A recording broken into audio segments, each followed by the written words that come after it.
អំពីប្រភេទពូជមន់ស្រែពូជស្គួយគ្រងបាទជើងលំមៀតបាទសេប៉ាងក៏មានសេគេហៅថាសេទៀលក៏មាននេះសេអត់ប៉ាងនេះឃើញបាទអញ្ចឹងបងប្អូនចង់បានសេប៉ាងក៏មានបាទចង់បានសេអត់ប៉ាងក៏មានបាទអញ្ចឹងសម្រាប់ពុកម៉ែបងប្អូនដែលស្រឡាញ់ហើយកុំភ្លេចមកមើលជើងមកវាបាទជើងគ្រងតែម្ដងមៀតរបស់វាឡើងកំម៉ាប់តែម្ដង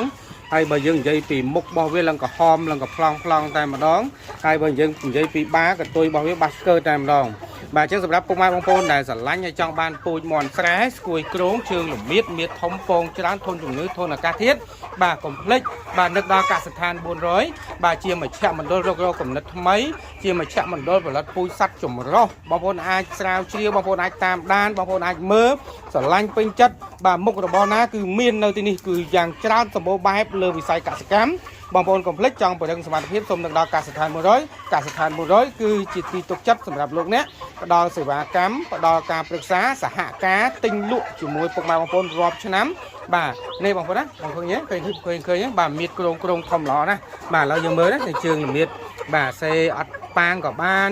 ចង់បានសេប៉ាងក៏បានបាទអញ្ចឹងអាស្រ័យលើការស្រឡាញ់បាទអរគុណជួបគ្នានៅវីដេអូបន្តទៀតណាបាទអូណាមើលរឿងទៅការបាទ